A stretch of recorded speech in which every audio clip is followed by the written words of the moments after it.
Rachel, hello and welcome back to On the Coast. Thank you very much. Nice to have you here. So you got to watch that episode live with about 800 fans at a Doctor Who convention in Chicago. Take us there. What was that like? Well, how incredibly fortunate was it that the weekend that the episode was airing, there was a major convention with so that in a major city in the U.S., so that I could be in the same room to watch it with the most enthusiastic fans.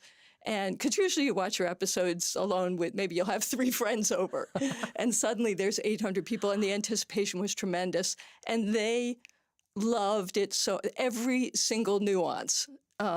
They responded to.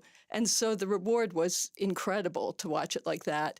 And then at the end, there was this standing ovation for the event. And they equally felt like, how are we so fortunate to have the director with us, which was really very, very kind. Oh, I'm glad. It was amazing. I'm glad you had that experience, really. And I know you've been a fan of Doctor Who since you were a kid. So what, for you, is essential to Doctor Who? I think if you're a fan of Doctor Who, you understand. I mean, there's a reason that it's the longest-running science fiction show ever. And if you're a fan, you understand that it's not just any old time travel show. It's which does open up every episode to be about anything you want, really. I mean, you've got all of time and space to go through. But it's not really that. It's the incredible heart that goes with this. And the Doctor has 2 hearts. So it's the double hearts that the fandom really, really loves. And it's the history. It's the fact that it's very scary and yet it's very loving. It's the history of these beautiful monsters and and these companions who are very, very human. And it asks you questions about what is humanity. And the best writers in the UK all want to work on it because it's so special. So, and I just spoke to a fan who, I just spoke to someone who had never watched it before, a 14-year-old.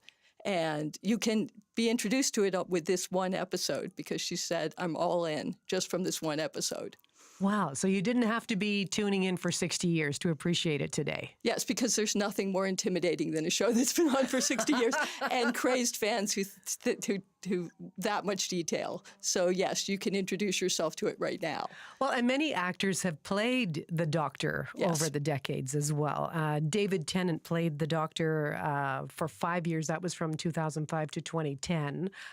This is your first time directing him, though. So, I mean, how much did you have to actually tell him? Is there actually a director's role here, or is he just kind of, go do your thing, David? Well, the only difference really was, I mean, yes, go do your thing, David. You've got a beautiful, wonderful, brilliant actor in David Tennant, and then he's reprising a role that is so beloved, but he is coming back as a slightly different Doctor, so the dialogue was really what differences, what nuances are we bringing to it? It's not, here's how you're going to play the Doctor, not in any way. Well, and to fans, we've heard that it felt, or it looked as if David Tennant was like a kid in a candy shop, right? I mean, how much do you think was that genuine joy to be back? Absolutely, unquestionably. I mean, there's no doubt about how joyous it was. There's a shot at the end where he enters the new TARDIS and runs through the entire set, and that's pure joy. There's no acting there. That's joy. He was a fan as a kid, and he can't believe he was the Doctor. He can't believe he got to come back for the 60th. I mean, it was a very special event for everyone. Wow. And Disney's obviously picked up on the fact that this is a pretty big deal. For the first time, Disney struck a deal with the BBC to have all new episodes outside of the UK and Ireland streamed on Disney+. So does that come like a bigger budget, more special effects, more toys to play with?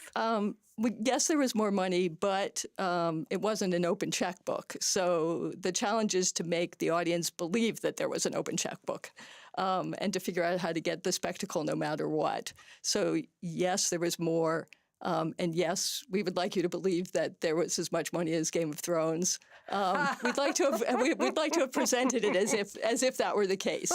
Well, sure. I mean, and part of that was the flipping Land Rover, the explosions in the back of the building.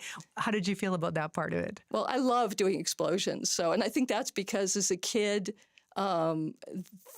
Toys were very gendered, and my parents were very strict about sort of the gendering of toys, and so I wanted rockets that blew up, and I wanted to do things like that as a kid, and I was told I couldn't. And so obviously the next thing you do is have a career where you get to blow things up. And the bigger the better, the more, I mean, when you get to do these controlled explosions, the excitement around everyone, the spectators, all of us, it's so much fun. I know. So you've directed 8 episodes of Doctor Who. And according to Doctor Who magazine, it was you who directed the top 2 best episodes in its 60-year history. So let me just say congratulations to you. For someone who's never watched Doctor Who, what would be your pitch? Well, I think I gave a bit of the pitch to start with, which was just that you have to ask this question of why is this show so successful? Where is the heart? Why is it so varied? I think that the top 2 are top 3 episodes, because I'm in the top 2 slots, but it's actually 3 episodes, which is even better.